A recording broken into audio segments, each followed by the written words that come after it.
A ver, ya, perdón, ya, bueno, ya se está grabando. Entonces, bueno, rapidísimo, acuérdense que estamos en el módulo de cinética y ya vimos que la velocidad de una reacción se mide en un cambio de concentración con el tiempo y de manera experimental o con datos experimentales podemos sacar la velocidad a diferentes tiempos, tomando un intervalo de concentraciones en un determinado tiempo, logramos sacar la velocidad y finalmente pues esa velocidad es la pendiente que nos da en una gráfica de concentración contra tiempo. Y hemos dicho aquí ya muchas veces que la velocidad va disminuyendo conforme la reacción avanza, ¿no? Se dan cuenta, la pendiente se empieza a hacer más pequeña, más pequeña, más pequeña, ya cuando termina la reacción, pues la pendiente es cero, ya no cambia. Podemos medir la velocidad inicial, que es tomando pues los primeros datos, ¿no? O la velocidad en cualquier intervalo de tiempo. Y la velocidad siempre, bueno, lo podemos tomar con una diferencial si tenemos datos experimentales, o si tenemos una función matemática que describa la curva, pues como la diferencial de la concentración entre el tiempo. Y si hablamos de reactivos, siempre se le pone un signo menos para que la velocidad no quede negativa. Y aquí hemos visto que para determinar la ley de velocidad de una reacción, simplemente hay que escribir, pues la velocidad es igual a una constante por la concentración de cada uno de los reactivos elevados a un orden de reacción, que es un número al cual se elevan, es una potencia a la cual se elevan las concentraciones de los reactivos. Y eso pues hay que determinarlo experimentalmente. No tiene nada que ver estos órdenes de reacción, no tienen nada que ver con la estequiometría de la reacción, ¿no? Eso es muy importante. Eh, Luego, dijimos que hay tres órdenes muy comunes, que son el orden 1, el 2, son los más comunes de todos, y el orden 0 es relativamente, es poco común, pero bueno, es importante verlo también, en donde la concentración de un reactivo, por ejemplo, A, está elevado a la cero, algo elevado a la cero es 1, y entonces por eso ya no se escribe, ¿no? Entonces, estos tres, por así decirlo, para una reacción muy sencilla de A a B, estas serían sus leyes de velocidad dependiendo si el orden fuera 0, 1 o 2, y cada uno tiene diferentes constantes, por su constante de velocidad tiene diferentes unidades. Es que, bueno, y ya hemos hecho algunos ejercicios aquí a manera de resumen, lo podemos poner aquí, de cómo hacerle para determinar, eh, cómo le hago para determinar cuál es la ley de velocidad de una reacción. Pues primero hay que escribir, bueno, tener ya la reacción química en cuestión, ¿no? Al menos cuáles son los reactivos, los productos, y luego escribimos una ley de velocidad, donde nada más establecemos con una letra el orden de la reacción, ¿no? Tenemos que determinar o que nos den experimentalmente ya datos de velocidad inicial a diferentes concentraciones. Y ya que tenemos eso, para determinar el orden de reacción de cada reactivo, hay que escoger parejas de velocidad y concentración y hacer un cociente, ¿no? Dividirlas. Y con eso podemos inferir entonces cuánto vale el exponente, ¿no? Ya que como sabemos las velocidades y sabemos este número de la concentración, este, podemos inferir cuánto vale alfa, ¿no? En este caso, el orden de reacción. Y ya que tenemos el orden, ahora sí podemos decir, bueno, para determinar la constante cinética y sus unidades, hay que tomar una velocidad y, y entonces dividirla entre la concentración en el renglón que estemos viendo, la velocidad inicial, entre la concentración a la cual se determinó con su orden ya de reacción, en este caso, por ejemplo, al cuadrado. y con eso ya sacamos el valor y las unidades de la constante. Y es importante, bueno, ya que tenemos escrito esta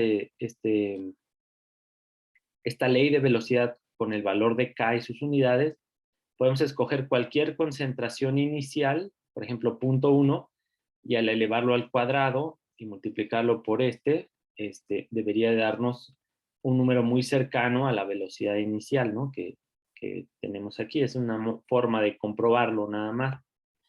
Entonces, a ver, por ejemplo, quisiera que hiciéramos este ejercicio. Es sencillo, pero traten de contestar de la A a la E. Y pues pueden ir, bueno, si quieren contéstenlo en un cuaderno y ya cuando terminen aquí en el chat pongan así como que pues ya terminé, ¿no? O algo así, o ya tengo son cinco respuestas, ¿no? Y ahorita las comentamos. Entonces vamos a dar, no sé, unos 4 minutos para contestar estas preguntas. Ya sería el resumen para ver si hay alguna duda de esta parte, de cómo determinar la ley de velocidad, ¿no? Entonces, bueno, a ver, inténtenlo hacer. Igual si tienen alguna pregunta, pues me dicen, ¿vale? Pero entonces, bueno, vamos a empezar a dar las respuestas. Eh, La primera pregunta que nos hacen es cuál es el orden de la reacción respecto al hidrógeno, ¿vale? Entonces, bueno, acuérdense, según la lista que habíamos visto, o ahí en el resumen, primero era plantear cuál debe ser la ley de velocidad de la reacción. Entonces, sin saber qué orden son, pero sí podríamos establecer que, bueno, la ecuación que estamos buscando es de este tipo, la velocidad va a ser igual a una constante cinética por la concentración del primer reactivo elevado a un orden de reacción, luego multiplicado por la concentración del segundo reactivo elevado a otro orden de reacción, ¿vale? Entonces, para ver cuál es el orden de reacción del hidrógeno, cuál series de experimentos deberíamos de utilizar. ¿Quién quisiera decir así? Aquí tenemos una serie de experimentos del 1 al 4 en donde se cambió la concentración de hidrógeno, se fue subiendo, mientras que la del NO permaneció constante, ¿no? En cada experimento. Y en los otros, del 5 al 8, pues hidrógeno permaneció constante y lo que cambió fue la concentración del... Todas estas serían concentraciones iniciales del óxido nitroso, ¿no? O del óxido nítrico. Este, entonces, utilizaríamos pues las de arriba, porque si queremos saber el orden de reacción del hidrógeno, pues tenemos que ver en dónde está cambiando, cuál es el efecto de aumentar la concentración en la velocidad. Entonces aquí vemos que si se duplica de punto 1 a punto 2, la velocidad prácticamente está también aumentando al doble, ¿no? Si pasa de punto 1 a punto 3, o sea, 3 veces más, pues la velocidad aumentó 3 veces. Y si pasa de punto 1 a punto 4, la velocidad aumentó prácticamente 4 veces, ¿no? Estos son pues como datos experimentales, pero pues se nota que son 4 veces. Entonces, el orden sería 1 porque hay una correspondencia lineal. Si lo multiplico por 2, pues también por 2. Si lo multiplico por 4, pues la velocidad también se está multiplicando por 4, ¿no? Entonces, eso significa que el orden respecto al hidrógeno es 1, ¿sí? Si hubieran hecho el cociente de velocidades, si hubieran escogido cualquier dos velocidades, por ejemplo, punto 39 entre punto 2, prácticamente les queda 2, ¿no? Y las concentraciones serían punto 4 entre punto 2, también sería 2, ¿no? Entonces, pues el cociente de velocidad sería 2, igual al cociente de concentración sería 2. Entonces el orden, el exponente A tiene que ser 1. Ahora, para ver cuál es el orden de reacción respecto al óxido nitroso, nos fijamos qué pasa cuando cambian. Aquí hidrógeno permaneció constante y aquí cuando el óxido nitroso, por ejemplo, se duplicó, pasó de punto 1 a punto 2, o sea, las concentraciones se multiplicaron por 2, la velocidad se cuadruplicó, o sea, estoy no multiplicando por 2, sino por 4, ¿no? Eso significa que el 2 que estoy poniendo aquí se tiene que elevar a un exponente que en resultado me dé 4. Y por ejemplo, cuando lo multiplico por 3, ahora la velocidad llegó hasta casi 9 veces. Entonces quiere decir que el 3 tiene que estar elevado a algo que me va a dar 9. Y cuando lo multiplico por 4, me da prácticamente 16 veces, ¿no? Si hubiera hecho el cociente de 1.59 entre punto 11, pues eso es prácticamente 16. Y aquí en cambio es nada más 4 veces aumentó. Entonces, ¿a qué exponente tendría que estar elevado pues la concentración para ver este cambio de velocidad? Pues sería un orden 2, ¿sí?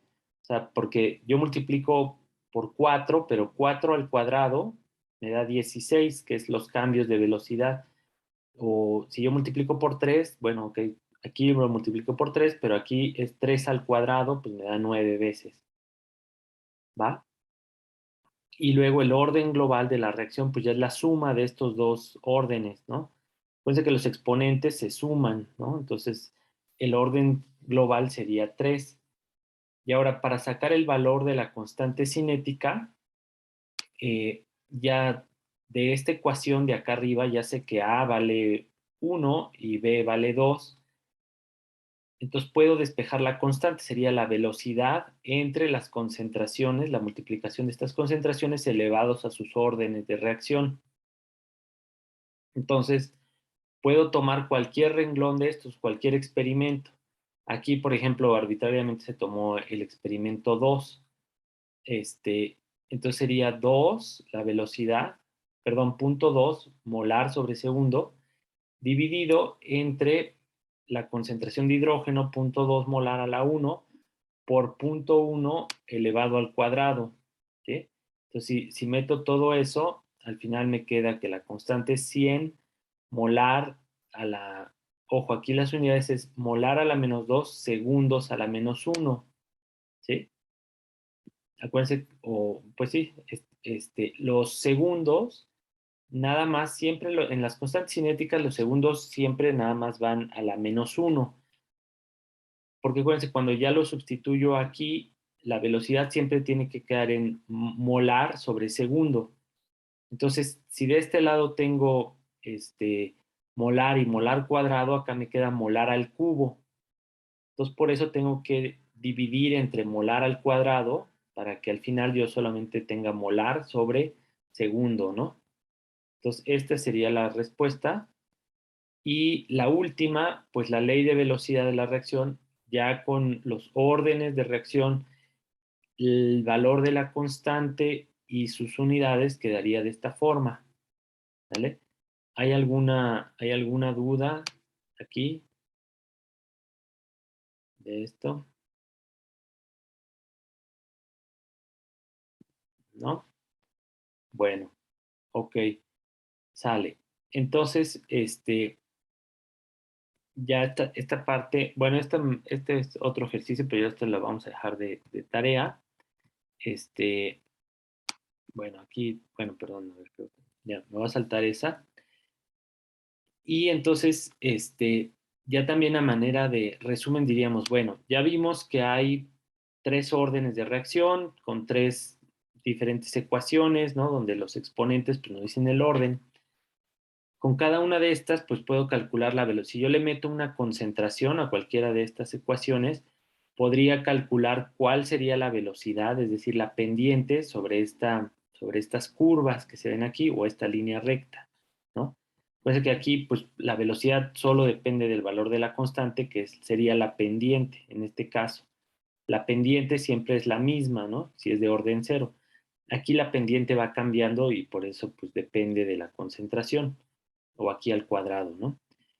Pero si se dan cuenta, en ninguna de estas ecuaciones que hemos visto hasta ahora podemos calcular o podemos predecir, así como están escritas, no podemos saber cuánto tiempo va a durar una reacción, que es algo muy útil. O sea, yo, por ejemplo, en los problemas pasados podría decir, bueno, a ver, si ya tengo la ley de velocidad, tiene esta constante, y pongo 1 molar, ¿en cuánto tiempo va a llegar acá hasta cero o hasta 0.001, ¿no?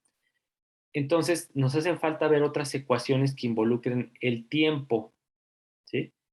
Y para eso, esas ecuaciones se llaman leyes de velocidad integradas. Eh, Veamos, o sea, la más común de todas es para el orden uno, pero vamos a ver para los tres órdenes. Entonces, por ejemplo, una gráfica de concentración contra tiempo, cuando es una cinética de orden uno, pues se ve como una curva que va así cayendo. Y sabemos que esta ley de velocidad, velocidad es igual a la constante por la concentración de A, me daría la pendiente, es decir, la velocidad en cada punto que yo escogiera aquí de concentración. Ahora, para involucrar el tiempo, lo que tengo que hacer es ponerlo a manera de ecuación diferencial. O sea, tú crees que la velocidad es la diferencial de la concentración entre el tiempo, con un signo menos. Así, de esta forma, ¿no? El signo menos yo lo estoy pasando del lado derecho, ¿sí? Para que me quede así. Y entonces lo que tengo que hacer para poder sacar el tiempo, fíjense, aquí el tiempo está indicado como una diferencial y aquí tengo diferencial de concentración. Entonces, lo que tenemos que hacer es integrar estas ecuaciones para que ahora sí tengamos la variable el tiempo en función de la concentración. Y tenemos que hacer una integral definida desde la concentración inicial hasta la concentración, esta es la concentración inicial, hasta cierta concentración en donde queramos encontrar el tiempo correspondiente. ¿Sí? Por ejemplo, si yo quiero saber cuánto tiempo le va a llevar la reacción pasar desde su concentración inicial hasta 0.0001, pues escojo aquí que a este tiempo será 0.001, ¿no? Bueno, igual entonces tengo que integrar el tiempo desde cero hasta ese tiempo donde se alcance esa concentración. Este, la K es una constante, entonces sale de la integral, por eso tengo menos K aquí. Y esta integral de aquí es muy sencilla, ¿no? La integral de dt, pues es nada más t, ¿sí? Y como al tiempo cero, pues vale cero, el tiempo, pues nada más por eso me queda aquí t. Y de este otro lado, bueno, tampoco es complicado, hay que acordarnos nada más cómo se integra dx entre x, ¿no? Que es lo que tengo aquí, la diferencial de la concentración entre la concentración. Entonces es logaritmo de la concentración, en este caso, bueno, más una constante, menos el otro límite, ¿no? O sea, que estamos utilizando aquí el límite inicial, más una constante, las constantes ya se eliminan y entonces al final, bueno, me queda esta ecuación, esta parte, logaritmo natural de la concentración a cierto tiempo entre la concentración inicial. Y entonces, me queda al final esta función matemática, ¿no? Que está aquí. Por leyes de los logaritmos, acuérdense que, bueno, este cociente de una división en logaritmos también se puede poner como una resta de logaritmos, ¿no? Pero si se dan cuenta, esta función matemática, bueno, le voy a quitar el logaritmo poniéndolo así, o sea, le quito el logaritmo de este lado, ya me queda nada más concentración de A a cierto tiempo entre A, 0, menos KT, menos E elevado a la KT, porque este exponente sale de quitar el logaritmo. Bueno, ya entonces me queda esta ecuación, justamente lo que describe es una función exponencial, pero que decae el signo menos, significa que esa función va a estar decayendo. Y entonces es justo, o sea, si yo le meto valores aquí, por ejemplo, de A0, A0 sería justo el valor de la concentración al inicio, cuando el tiempo vale cero. Y en Excel, bueno, ya la K es una constante, un valor, y el tiempo va aumentando, pero entonces como tiene este signo menos, al elevar el exponente a un signo menos, a un número negativo cada vez más grande, que crece con el tiempo, se vuelve más pequeño, ¿no? Entonces por eso es que describe esta curva de aquí. Entonces, esta función es muy útil, complementa a esta otra de acá arriba. La de arriba nos sirve para saber cuál es la velocidad a cierta concentración, pero quizás en términos prácticos este es más útil porque así podemos calcular, por ejemplo, si yo sé cuál es la concentración inicial, la constante, de aquí podría yo despejar el tiempo y saber en cuánto tiempo va la reacción a llegar. Por ejemplo, si era 10 el inicial, pues en cuánto tiempo llega a 5 o en cuánto tiempo llega a punto 1, ¿no? Despejo de aquí el tiempo. O al revés, después de cierto, digo, después de 10 minutos, pues cuánta concentración de A, perdón, cuánta concentración de A 10 minutos va a haber. Sustituyo esto. Vamos a ver un ejemplo. Entonces, a ver, por ejemplo, aquí tenemos esta reacción que son de gases, ¿no? La destrucción de este gas para formar el óxido nítrico y el oxígeno.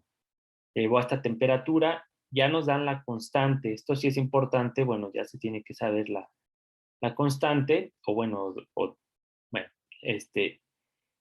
y la ley de velocidad sería la velocidad es igual a la K por la concentración de pentóxido de dinitrógeno elevado a la 1, o sea, es de orden 1 esta reacción, ¿sí? Y se calcula la concentración de pentóxido de dinitrógeno después de 10 minutos de reacción a una temperatura de 65, si la concentración inicial fue de 0.04 molar. Entonces, lo que voy a hacer es ocupar esta función que acabamos de escribir e ir sustituyendo. Entonces me dicen, bueno, ok, quieren calcular cuál va a ser la concentración final, que es esta, después de 10 minutos. El tiempo va a valer 10, ¿no? Y por lo tanto voy a obtener la concentración que queda a los 10 minutos. La inicial es 0.04 molar, esta, y la constante está aquí, pero está en segundos a la -1, mientras que el tiempo es de 10 minutos. O sea, ahí hay que modificar algo para que sea compatible, nada más el tiempo, ¿no? Entonces, por eso, como la constante está en segundos, pues aquí es más fácil pasar el tiempo a segundos. Digo 10 minutos, pues son 600 segundos, ¿no? Y ahora sí empiezo a sustituir en esta fórmula. Digo, la concentración de este compuesto a un tiempo determinado, que son 600 segundos, es la concentración inicial multiplicado por E elevado a la constante cinética. Ojo, aquí hay un signo menos, ¿no? Entonces eso es muy importante, no se debe de olvidar ese signo menos. Entonces sería la constante cinética que tiene segundos a la -1 por 600, en este caso 600 segundos. Los segundos se eliminan, ¿no? Y me queda 5.2 por 10 a la -3 por 600 es 3.2, y entonces voy a elevar el número E en la calculadora a la -3.2. Eso hace que se vuelva un número muy pequeño, menor que 1, ¿sí? Al ponerle por números negativos. Entonces, siempre va a ser, o sea, después de transcurrido cierto tiempo, la concentración del reactivo, pues siempre tiene que ser más pequeña, porque voy a multiplicar su concentración inicial por una fracción. Entonces, en este caso, pues ya quedaría 0.00177 molar, ¿no? Mucho menor que la que había inicialmente, ¿no? ¿Sale? Después de 10 minutos, así es como, bueno, ya redondeado sería así, ¿no? Entonces pasa desde 0.04 hasta 0.0018, ¿sale? ¿Sí? O sea, disminuyó pues más de 10 veces, ¿no? La concentración. Ya se está terminando la reacción. Y seguiría una curva, o sea, si graficáramos en Excel muchos tiempos, así fuéramos sacando de esa ecuación o programáramos Excel para sacar diferentes tiempos, veríamos que se dibujaría una curva como de este tipo, ¿sí? Y a los 10 minutos, entonces a lo mejor es por aquí, donde ya queda poquito del reactivo inicial, ¿va?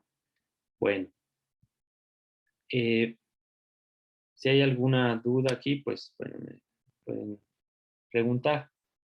Eh, a ver, ok, aquí hay otro problema, ¿vale?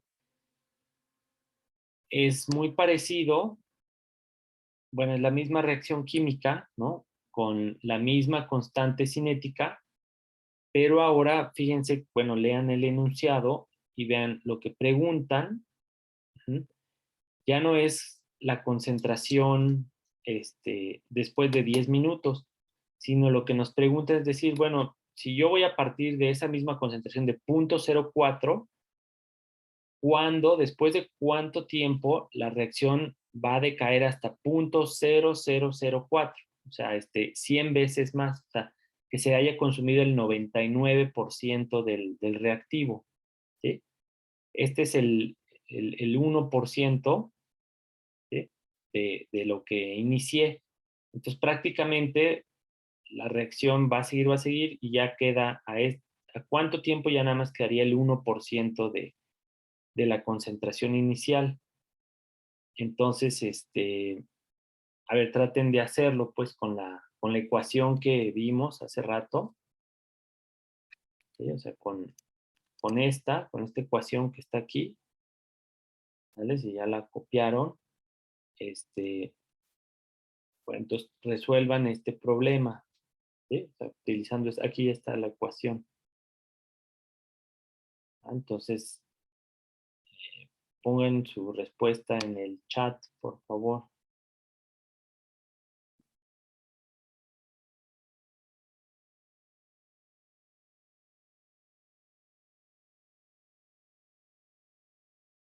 Mm, Profe, ¿puede repetir el último paso? mm. Aquí, o sea, ya que tengo esta ecuación, pues el menos K pasa dividiendo. Entonces me queda el logaritmo natural de la concentración a determinado tiempo, o sea, ya cuando se está acabando la reacción, en este caso, entre la concentración inicial y entre menos la constante cinética. Y lo que les decía es que, bueno, siempre el logaritmo de esto va a quedar negativo porque la concentración a determinado, después de haber pasado cierto tiempo, pues siempre va a ser menor que la inicial. Entonces, por eso es negativo y se divide entre el menos valor de la constante y ya, de esa forma, pues ya me queda este valor. ¿Sí? ¿Hay alguna duda ahí de esto? Es que, bueno, o sea, cuando lo meto a la calculadora, me sale 0.000884. Ya el resultado final, Ajá. a lo mejor por ahí hay un error. Yo lo haría por partes, ¿no? O sea, primero hacer la división de 0.0004 entre 0.04 y eso queda 0.01, ¿no? Ahí sí creo que no hay pierde. Y luego Ujú. a eso sacarle el logaritmo natural, ¿no? Y eso es lo que da menos 4.6. Y luego dividirlo entre 5.2 por 10 a la menos 3.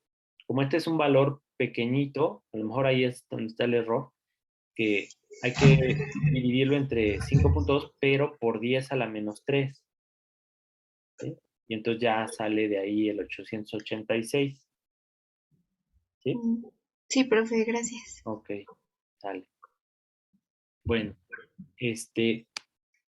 ahora a esta ecuación, ajá, que está aquí, se le llama ecuación de velocidad integrada. ¿Por qué integrada? Pues porque de esta, si se dan cuenta, hicimos una integración, la velocidad la expresamos como la diferencial de la concentración entre tiempo, que eso es la velocidad, y entonces la integramos y ya nos queda esta función donde podemos hacer la concentración en función del tiempo, ¿sí?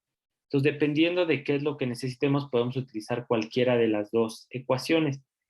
Y estas ecuaciones integradas son muy útiles porque si la trabajamos, bueno, si le hacemos tantita álgebra, como le sacamos el logaritmo para que ya no quede este número al exponente, podemos ver que si hacemos una gráfica del logaritmo natural de la concentración contra tiempo, nos quedaría una línea recta en donde la pendiente es menos k y la ordenada al origen, aquí sería el logaritmo natural de la concentración inicial.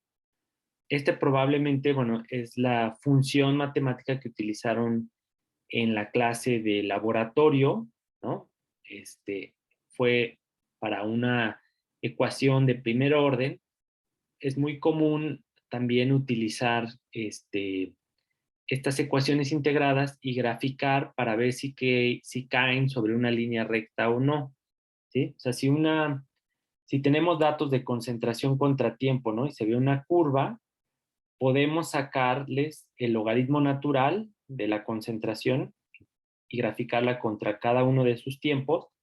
Y si cae en una línea recta, entonces podríamos decir, es casi probable que el orden de la reacción sea 1, ¿no?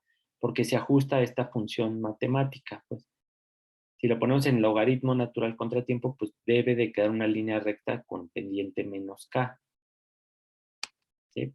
Son por eso también muy útiles, pues, ¿no? Pues que experimentalmente es mucho mejor sacar las velocidades iniciales, porque aquí puede haber más error experimental ya hacia cuando el tiempo se hace muy largo. Pero bueno, se puede hacer, ¿no? O sea, las dos no son excluyentes, se pueden hacer los dos métodos, así por este que se llama método integral o el de velocidades iniciales, que es el que hemos estado viendo. Pero pues sí es muy útil estas ecuaciones para poder encontrar el tiempo de cuál va a ser el tiempo cuando una reacción ya ocurrió en un 90% o en un 99%, ¿no? Ahí, como les decía, bueno, aquí está la equivalencia de la pendiente es menos k y la ordenada al origen es el logaritmo natural de A0. Si hiciéramos lo mismo para las de orden cero, si se acuerdan, las de orden cero siguen como una línea recta y después ya se termina la reacción, ¿no? Entonces, por ejemplo, aquí es una de las pocas, digamos, reacciones que se llevan a cabo por orden cero. Entonces, la velocidad solamente depende de una constante, que si se dan cuenta, bueno, no, ahorita lo vamos a explicar, pero la constante sería justamente la pendiente de esta gráfica. La pendiente de esta sería concentración contra tiempo, el cambio en la concentración contra tiempo, ¿sí?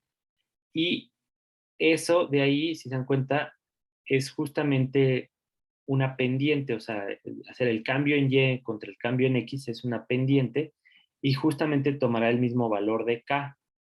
Entonces, para las de orden cero, realmente, bueno, podríamos haber escogido aquí en vez de delta, pues diferencial de T, aquí sería diferencial de T es igual a menos diferencial de la concentración, pero pues eso ya directamente a la hora de integrar el dt, pues ya nada más queda tiempo y acá concentración. Entonces, para las de orden cero, pues quedaría, esta es la ecuación integrada, ¿no? En realidad podría ser menos K por el tiempo es igual a concentración final menos la concentración inicial, ¿sí?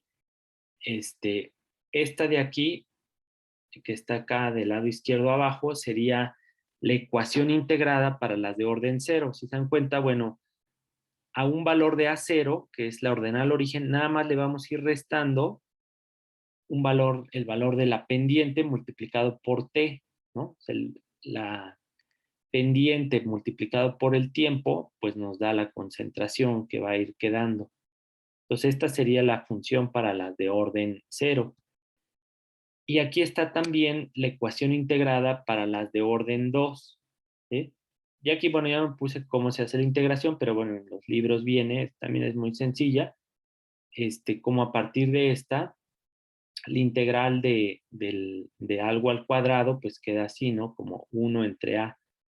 Por eso es que ahí viene esta función. Es aquí, esta y esta es la misma, solo está rearreglada para que no quede como el inverso, ¿no? Sino como AT es igual a la concentración inicial entre 1 más la constante por la T por la concentración inicial, ¿vale?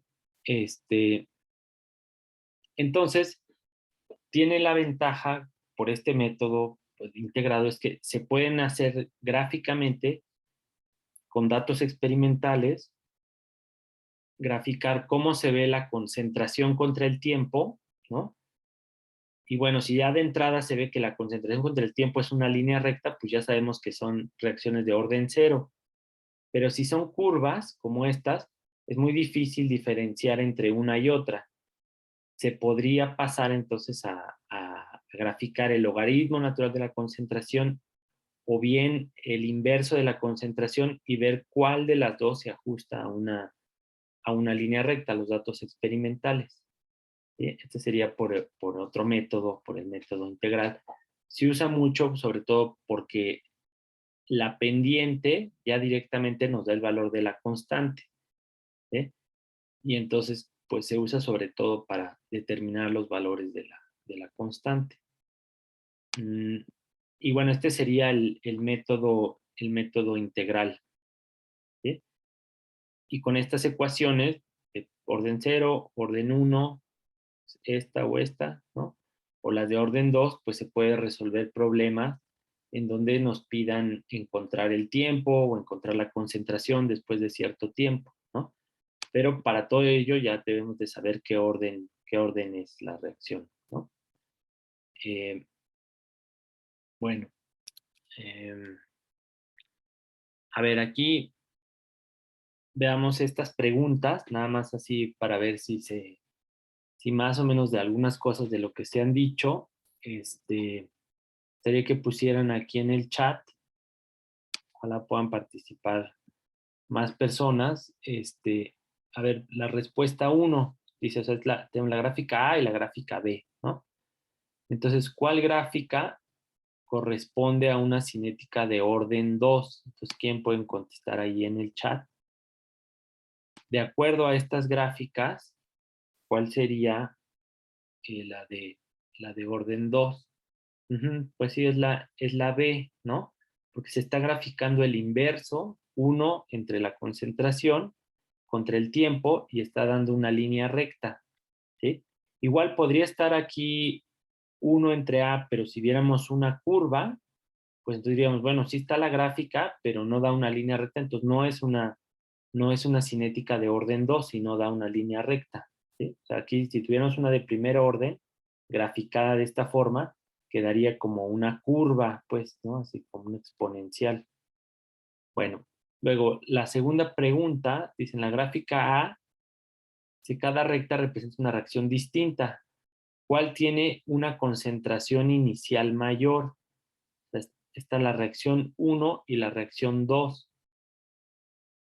Entonces, ¿cuál tendría una concentración este, inicial mayor? ¿Sí? Aquí, bueno, estamos hablando de la gráfica A y las pendientes, eh, bueno, no las pendientes, bueno, los experimentos es el 1 y el 2, ¿no? Están, cada línea recta representa una reacción distinta. Entonces, ¿cuál tiene una concentración inicial mayor? Aquí pusieron, bueno, la B otra vez, imagino que se refieren a la 2. También Liz también puso la 2 y Karen puso la B, pues supongo que también se refiere a la 2. ¿Están todos de acuerdo? O sea, mm, Ricardo pone que sería la 1. ¿Por qué? ¿Por qué crees, Ricardo, que sería la 1? Mm, sí. Bueno, a lo mejor, no sé si nos escuchas o no, Ricardo. Probablemente sí. Este, Acuérdense, en una escala de logaritmo natural, ajá, pues los valores, entre más grande sea el logaritmo natural, pues quiere decir que el número del que salió, es decir, la concentración inicial es más alta, ¿sí? Si yo digo el logaritmo natural de 10, a lo mejor está aquí, y el logaritmo natural de 100, pues va a estar más arriba. Entonces, ¿cuál tiene una concentración inicial mayor? Pues tiene que ser la que está más arriba, la que tiene un logaritmo natural más grande. ¿Sí queda claro eso? ¿Por qué?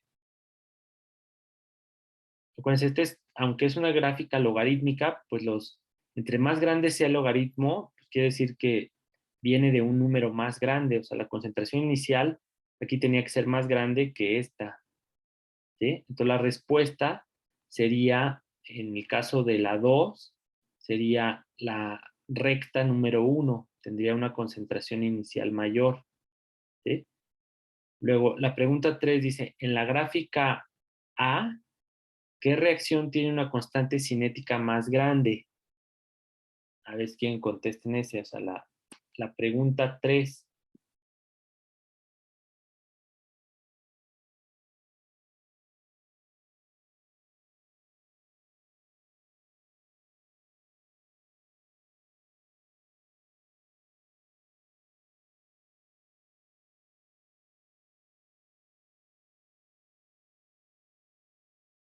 Fíjense, lo que les preguntan es, ¿cuál tiene una constante cinética más grande?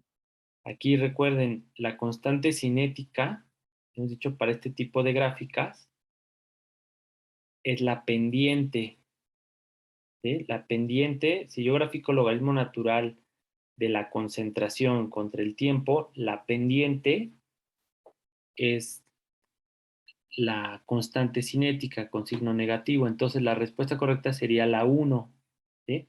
La 1 es la que tiene mayor pendiente. O sea, numéricamente, aunque son las dos son negativas, pero esta definitivamente valdría mucho más que la de la pendiente de 2, ¿no? Ya por el signo menos, pues la constante cinética sería más grande, ¿sí? Entonces la respuesta de la 3 es la recta número 1.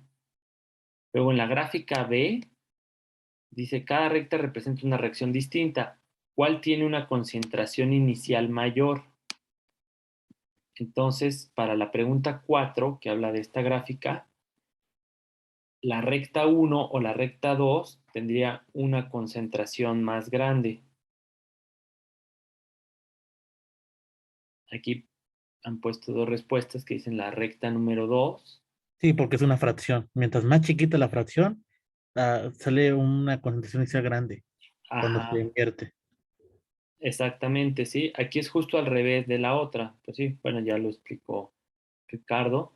Entonces, sí, así es, ¿no? Entonces, la 2 tiene una concentración inicial mayor, más grande que la 1, ¿sí? Y finalmente, ¿qué reacción tiene una constante cinética más grande en la gráfica B? ¿Cuál dirían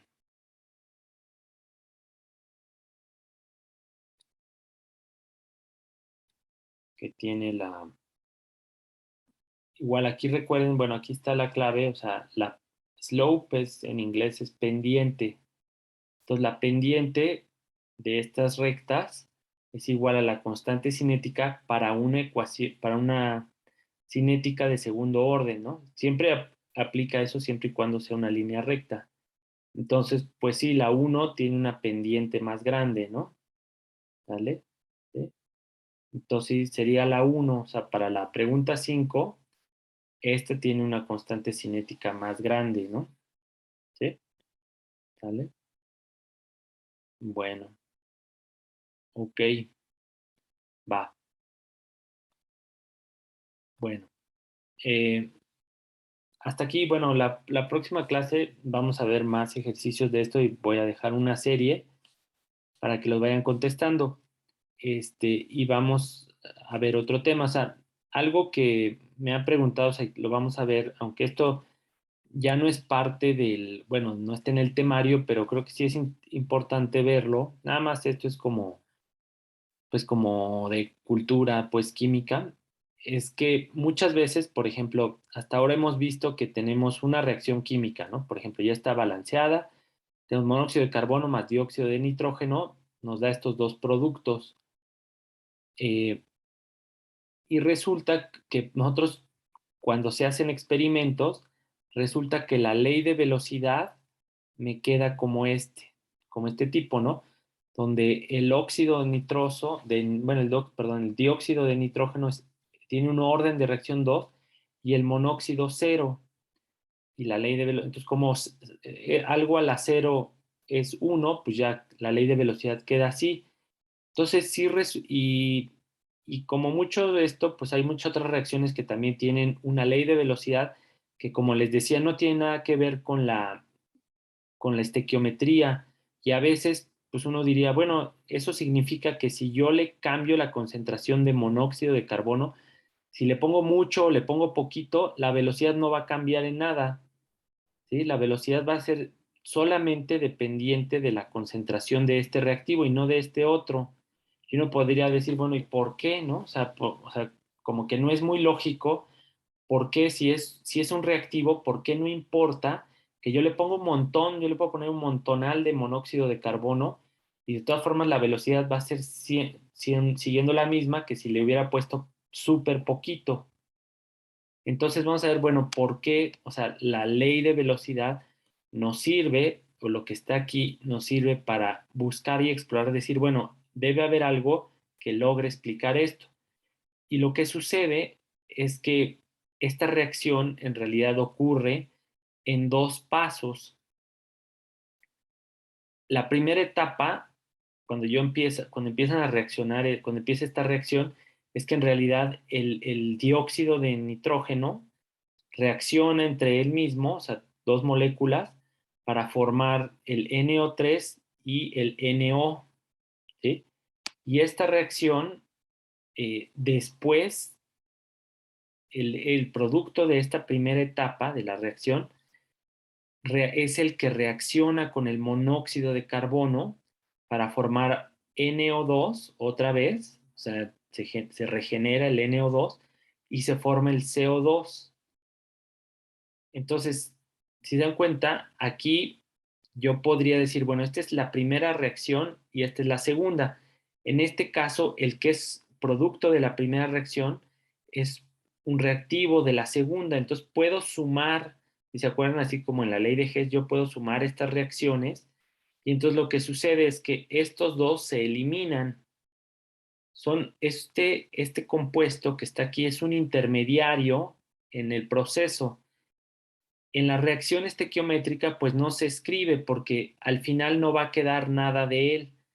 El NO2 va a estar reaccionando, lo forma y lo poquito regular que se forme va a reaccionar con el monóxido de carbono y desaparece el NO3, se regenera algo de NO2 y se genera una molécula de dióxido de carbono, de CO2 y una de NO. Entonces, por eso, o sea, aunque la reacción empieza con dos de estas, al final, pues como se regenera una, la estequiometría queda así. Entonces, dentro de esta estequiometría está oculta una reacción, ¿no? Un intermediario. Pero como veremos, la ley de velocidad, el hecho de que el monóxido de carbono sea de orden cero, primero indica que hay intermediarios en la reacción, ¿no? Porque no están involucrados todos los reactivos, pero además, como veremos a continuación, nos logra explicar si estas reacciones son rápidas o lentas. Para la primera reacción, para la primera etapa de la reacción, diríamos que la velocidad es una constante cinética, le voy a poner 1 porque es de la reacción de la primera etapa, por la concentración de este compuesto, por la concentración de este otro, ¿no? Y por lo tanto, como se necesitan dos moléculas, quedaría al cuadrado. Para la segunda reacción, la velocidad de la segunda reacción depende del intermediario, de la concentración del intermediario, por la concentración del monóxido de carbono. Pero lo que se ha visto, es que en realidad la primera reacción es muy lenta y la segunda es muy rápida. Y eso, bueno, eso cómo impacta pues ya a nivel general. Pues resulta que siempre la reacción que es muy lenta es la que va a limitar la velocidad de la reacción. O sea, no importa que yo tenga un paso súper, súper rápido, si esta es muy lenta, entonces la velocidad va a quedar determinada por esta primera etapa. La otra prácticamente es instantánea, pero esta es muy lenta y entonces la velocidad va a estar limitada por el paso lento. Para explicar un poco mejor esto, a lo mejor para que quede un poco más claro, lo podríamos ver así, o sea, este es el paso limitante. Entonces imagínense que ustedes quieren trasvasar el agua que está acá arriba hasta el matraz de acá abajo. Vamos a suponer que estos son los reactivos y los reactivos los van a ir convirtiendo a los productos. Y ustedes pueden variar la velocidad de qué tan rápido le agregan el agua sin que se caiga por los embudos, ¿no? Entonces se dan cuenta, bueno, en estos hay varios pasos y tenemos 2 embudos grandes y un embudo pequeño. Entonces, aunque por ejemplo en la de en medio yo podría empezar a agregarle un montón de reactivo, es decir, empiezo a vaciar el vaso y lleno este embudo y se empieza a pasar muy rápido, pero el problema es que cuando llega este chiquito, ya no puede, el chiquito tiene, bueno, para que no se derrame, aquí es donde se va a limitar la velocidad, aunque yo podría echarle más, si le echo más rápido acá arriba, pues se va a empezar a desbordar el pequeño. Entonces, realmente donde está el paso, este sería el paso lento, en este caso sería el segundo paso, el que es limitante de la velocidad en la que puede caer el líquido. Si yo lo pongo al principio, me va a dar al final lo mismo, a la misma velocidad, porque lo poquito que salga de aquí, del primero, después va a pasar muy rápido por el segundo y el tercero. Pero entonces quien limita la velocidad de qué tan rápido puedo yo agregar esto es este paso, es el primer paso. Si lo pongo acá, pues ok, el primer paso se va rapidísimo, pero después se va a atorar. O sea, en los primeros instantes podríamos decir que a lo mejor la velocidad puede ir rápido en los primeros instantes, pero una vez que se alcance como un estado estacionario, es decir, que la altura de este embudo pequeño esté siempre aquí arriba, yo ya no le puedo ir más rápido porque se va a empezar a caer y eso, por así decirlo, no se vale, pues, ¿no? Entonces, si el paso más lento está en medio de 2 reacciones, no importa, o sea, el paso más lento, va a ser el que me limite cuánta agua va a caer acá, a qué velocidad puedo trasvasar. Y pasa lo mismo si el tercer paso es el lento, ¿sí? Los dos pasan muy rápido al principio, pero después ya no puedo ir más rápido. O sea, voy a ir a la misma velocidad que el caso 2 o que el caso 1, porque este es el que limita la velocidad, qué tan rápido puede pasar. Entonces, ocurre lo mismo en las reacciones químicas. Uy, perdón. Si este paso de aquí, la primera reacción es muy lenta, ajá, y la segunda es muy rápida, de nada me sirve que esta vaya extremadamente rápida. La velocidad que yo veo de formación de CO2 va a estar limitada por esta primera reacción, ¿sí? Y que depende la primera reacción de la concentración del óxido nitroso, del dióxido de nitrógeno, ¿no? Y está elevado al cuadrado porque necesito 2 moléculas. ¿Sí? Este es ya a nivel molecular. Estas reacciones individuales son pasos simples y entonces por eso es que la velocidad finalmente depende del paso limitante de la reacción y, perdón, aquí ya la última diapositiva sería esta, o sea, donde la velocidad total, ajá, queda expresada solamente por el paso lento de la reacción. Por eso es una reacción, habíamos dicho, que tiene como el monóxido de carbono como orden cero, porque no importa si yo le agrego más o le pongo muy poquito, la velocidad no va a ser más grande, la velocidad total no depende de cuánto monóxido de carbono tenga, porque este rápidamente va a transformarse al CO2, ¿sí? La velocidad solamente depende del reactivo del NO2 porque es el paso lento, ¿no? Entonces, es por eso que a veces los órdenes de reacción o las leyes de velocidad parecen tener coeficientes muy, por así decirlo, muy raros o que no parecen tener ninguna lógica, ya que uno empieza a analizar los mecanismos por los cuales ocurren las reacciones, pues se encuentra que sí tienen una lógica, ¿no? De hecho, sacar una ley de velocidad y que dé algo así, Entonces nos serviría para decir, bueno, hay que investigar por qué el monóxido de carbono no limita o no depende la velocidad de ese reactivo, ¿sale? Entonces, bueno, pues eh, por eso es que en esta ecuación que vemos aquí, en esta reacción química, la ley de velocidad no incluye el monóxido de carbono, y ya como se demostró, pues bueno, sí tiene cierta lógica, ¿va? Bueno, este, mm, pues creo que, bueno, es lo que dejaríamos, yo creo que la clase de hoy por aquí. La siguiente clase lo que vamos a ver es el efecto que tiene la temperatura en la velocidad de reacción, ¿sí? O por qué las reacciones eh, proceden más rápido siempre a mayor temperatura, ¿no? Esta reacción, por ejemplo, que genera de magnesio con agua para formar hidróxido de magnesio, es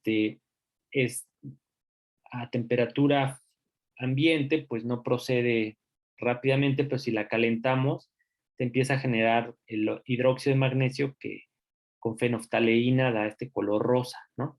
Y así, o sea, los alimentos pues, se descomponen a temperatura alta, o igual metemos al refri las frutas porque es más lenta la reacción de descomposición, o las reacciones bioquímicas son más lentas a 4 grados que a temperatura ambiente, en fin.